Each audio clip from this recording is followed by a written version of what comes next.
समवेत मला उपस्थित राहण्याची संधी मिळेल त्यावेळेस मी पंतप्रधानांना विचारीन की पंतप्रधान साहेब आपण जे काही भटकता आत्माचा उल्लेख केला तो तुम्हाला डोळ्यासमोर ठेवून केलाय का आणि त्यांचं ऐकून मग मी तुम्हाला उत्तर देतो. राज्यातल्या ज्या निवडणुका आहेत जवळपास 3 टप्प्यामध्ये होत आहेत. 3 नाही रे बाबा 5.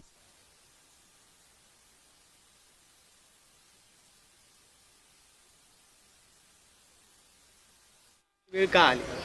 माझ्या माहितीप्रमाणे जे माझं थोडंसं ज्ञान आहे त्या ज्ञानाच्या पद्धतीनं म्हणजे माहितीनं निवडणूक आयोग ह्याला स्वायत्तता दिलेली आहे आणि निवडणूक आयोगाने किती टप्प्यामध्ये निवडणुका घ्याव्यात हा सर्वस्वी त्यांचा अधिकार आहे. त्याच्यामध्ये दुसरं कुणी लुडबुड करू शकत नाही. आजपर्यंत अनेक निवडणुका आपण पाहिलेल्या आहेत. त्या अनेक निवडणुकांच्या मध्ये एका वेळेस निवडणुका येतात तेव्हा स्टाफ वगैरे त्या सगळ्याच गोष्टीचा विचार करून निवडणूक आयोग ते ठरवतं. आपल्या महाराष्ट्रामध्ये 5 टप्प्यामध्ये घेतलेले आहेत, देशामध्ये 7 टप्प्यामध्ये आहेत. आता हा प्रश्न आपण निवडणूक आयोगालाच विचारू शकता. संघाबाबत काय निर्णय होतोय? छगन भुजबळांना गिरीश महाजन भेटतायत, नक्की कोण ही जागा लढवणार आहे? आपण पक्षाचे प्रमुख आहात. त्या संदर्भामध्ये आमची चर्चा चालू आहे. योग्य तो निर्णय लवकरच होईल. कुठे? मुंबईमध्ये मी पेपरला सकाळी बातमी ती वाचली, परंतु ती बातमी वाचली आणि मी गाडीत बसून इकडे आलो कारण 7:45 वाजले होते. मी आता गेल्यानंतर वीर कोटेशनशी पण बोलीन आणि माहिती पण घेईल किंवा नक्की काय झालेलं आहे. कारण अशा पद्धतीनं दगडफेक करणं पूर्ण खुल्या वातावरणात देशात महाराष्ट्रात सगळीकडे निवडणुका झाल्या पाहिजे. प्रत्येकाने आपली भूमिका मांडावी, त्याच्यामध्ये कशी मांडावी काय मांडावी हा ज्याचा त्याचा प्रश्न आहे. फक्त त्याच्यामध्ये कुठल्याही निवडणूक आचारसंहितेचा भंग होणार नाही याची काळजी माझ्यासहित सर्व राजकीय पक्षांनी, कार्यकर्त्यांनी, नेत्यांनी, वक्त्यांनी घ्यावी. दादा काल उद्धव ठाकरेंनी भारतीय जनता पक्षाकडून उमेदवारी देण्याचं काही चालू आहे का? कारण कुठे? छगन भुजबळ यांना किंवा त्यांच्या कुटुंबातल्या कोणाला, कारण गिरीश महाजन भेटतायत सातत्याने. हे का कुणाला भेटले? आम्ही महायुतीत एकत्र काम करतोय. भुजबळ साहेब अनेक वर्ष तिथं पालकमंत्री होते, एक जबाबदार नेते आहेत. त्याच्यामुळं भेटलं म्हणजे काहीतरी वेगळा त्याच्यातनं अर्थ कृपा करून काढू नका. संजय राऊत म्हणतात की बारामती आणि शिरूर मध्ये धमक्या दिल्या जात आहेत. मला त्या व्यक्तीच्या स्टेटमेंट बद्दल काही बोलायचं नाही. धमकी दिल्या जातात असं म्हटलं जातं. कुठं धमकी दिली ते मला दाखवा ना. संजय राऊत अरे बाबा मी त्या व्यक्तीच्या उत्तराला बांधील नाही. अरे बाबा एक मिनिट, त्याच्यामध्ये मला एक पहिल्यांदा उदाहरण द्या. जर कुणाला धमकी दिलेली असेल तर फोनवर तरी बोललं जातं. आज कुठलाही मुद्दा राहिला नाही म्हणून आमच्या नावाने धमक्याच्या करता काहीतरी आमच्याबद्दल गैरसमज पसरवण्याचं काम होतं. माझा स्वभाव कडक आहे, स्पष्ट आहे, सगळ्याला माहिती आहे.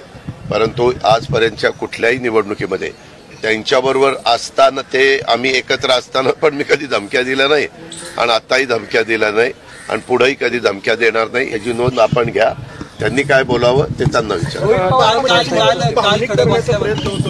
कारण बरेच काही गोष्टी अशा आहेत की त्या मला त्याच्याबद्दल माहित नाही.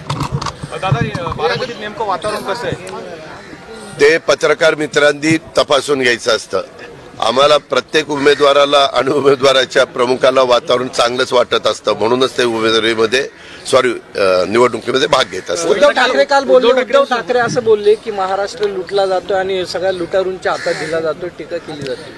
उद्धव ठाकरे साहेबांना म्हणून एक उदाहरण द्या की कुठं लुटालूट झाली. कारण ते आणि मी एकत्रपणे सरकार 2.5 वर्ष चालवलं. अतिशय कुठंही आमच्या दोघांच्या मध्ये मतभेद न होता चालवलेलं आहे. हे उभ्या महाराष्ट्राने बघितलं, आपण मीडियानी सगळ्यांनी बघितलं. नुसता हे निवडणुकीच्या काळामध्ये हे असे आरोप होतात. तुम्हाला माहिती असेल स्वर्गीय विलासराव देशमुखांनी पण एकदा काही गोष्ट सांगितली आणि नंतर म्हणले तो निवडणुकीचं वक्तव्य स्टेटमेंट होतं. निवडणुकीचं स्टेटमेंट फार गांभीर्याने घ्यायचं नसतं असं महाराष्ट्राचे एक नेते 8 वर्ष मुख्यमंत्री असणारे मला त्यांचे शब्द विलासरावांची आठवतात. कांदा निर्यातीबद्दल काय आहे? कारण त्याच्यावरून आरोप प्रत्यारोप होतो. राजकारण जरी बाजूला ठेवलं तरी महाराष्ट्रातल्या कांद्याला दर भेटत नाहीये ही वस्तुस्थिती आहे.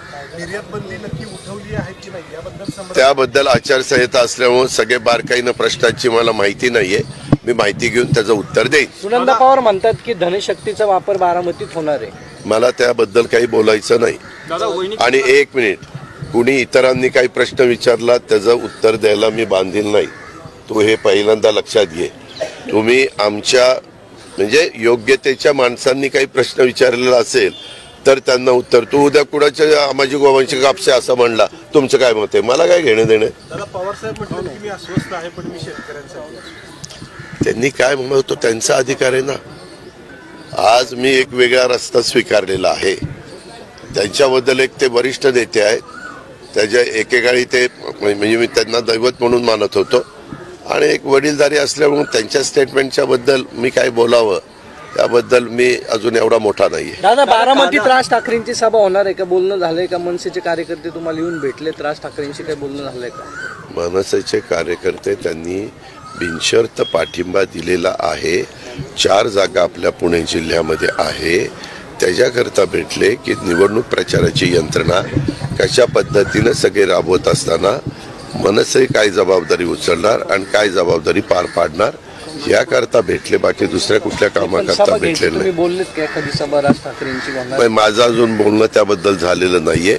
आता सभा झाल्या तर आम्हा लोकांच्या होतील, देवेंद्रजींच्या होतील, गडकरींच्या होतील. बहुतेक वारजाला गडकरींची होईल, आपल्या फुरसुंगीला देवेंद्रजींची होईल आणि बाकीच्या ठिकाणी आज भोरला मुख्यमंत्री आणि मी आहे आणि इतर ठिकाणी मी येणार आहे. दादा काल खडकवासल्यामध्ये सभा झाली त्यामध्ये सुप्रिया सुळे म्हणाल्या की जर मी 17 वर्ष अयोग्य होते, जर मी काही चुकीचे होते तर 17 वर्ष गप का बसले, आता हे सगळं का आठवतंय, आता माझ्या चुका का दिसत आहेत? आम्हाला आमच्या डोक्यात प्रकाश पडायला 17 वर्ष लागली म्हणून आता आठवते.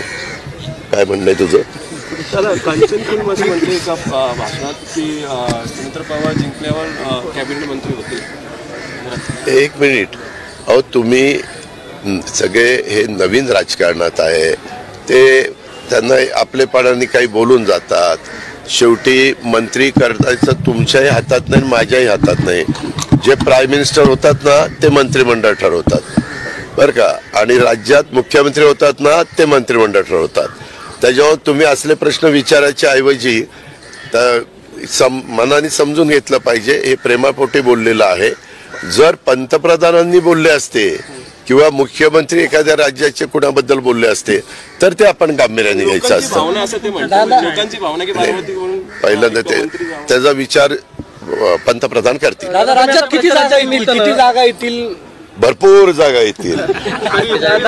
दादा तुम्ही प्रचाराच्या निमित्तानं सोसायट्यांमध्ये जाताय, त्यावरती तुमच्यावरती टीका केली जाते की उपमुख्यमंत्री आहेत आणि तुम्हाला नगरसेवकांसारखं सोसायट्यांमध्ये जाऊन मला लोकांच्यात काम करायला आवडतं. तुझ्या घरी पण मी उद्या यायचं असेल तर येऊ शकतो. मी सर्वसामान्य कार्यकर्ता आहे. मी वरच्या स्तरावर पण पंतप्रधानांच्या बरोबर पण सभा घेऊ शकतो आणि खाली सोसायटीमध्ये जाऊन देखील त्यांचे प्रश्न समजून घेऊ शकतो. मला फार स्वतःला मोठा समजत नाही. तुम्ही डाऊन टू अर्थ ज्याला म्हणतात तशा पद्धतीनं काम करायचं असतं आणि मला त्याच्यात कुठलाही कमीपणा वाटत नाही. मी वाडी वस्तीवर ताड्यावर पांड्यावर जाणारा कार्यकर्ता आहे ह्याची नोंद घे आणि पुन्हा असला प्रश्न मला विचारू नको. इतरांनी विचारलं तर त्यांना म्हणा महाराष्ट्र दिनाच्या दिवशी अजित पवारांनी ह्याचं उत्तर दिलेलं आहे. त्याच्यावर ही तुम्ही मला एक सांगा रे, आज देशाची निवडणूक आहे. आज पत्रकार मित्र म्हणून तुम्ही जे मला प्रश्न विचारले ह्याच्यातला एक तरी देश पातळीवरचा किंवा उद्या देशाचं नेतृत्व करत असताना कोण मजबूत नेता आहे, देशाचा विकास कशा पद्धतीनं करणार आहे, देशाला पुढं कसं घेऊन जाणार आहे, तिसरी अर्थव्यवस्था जगातली कशी करणार आहे, इकडं बोलू ना. हे काय असलेच चिल्लर प्रश्न त्या ठिकाणी विचारताय. आणि मोदी साहेबांच्या विरोधामध्ये विरोधकांना कुठला मुद्दा न राहिल्यामुळं हे आता हे खालचे काही ना काही मुद्दे वर येतात. मोदी साहेबांना भ्रष्टाचाराच्या बद्दल 10 वर्षात कुठलाही आरोप झाला नाही, त्याबद्दल हे कुणी काही बोलत नाही. मोदी साहेब अतिशय धडाडीनं धाडसानी निर्णय घेतात, ह्याच्याबद्दल ह्यांच्या मनामध्ये दुःख आहे. मोदी साहेबांच्यामुळं हे अनेकांना सत्तेपासून बाजूला राहावं लागलेलं आहे आणि त्याच्यामुळे ह्यांनी सगळ्यांनी इकडून तिकडून मताची विभागणी होऊ नये म्हणून सगळ्यांनी एकी केलेली आहे आणि मोदी साहेबांना टार्गेट करण्याचा केविलवाणा प्रयत्न करतात. आपली महाराष्ट्रातली जनता सुज्ञ आहे, देशातली जनता सुज्ञ आहे.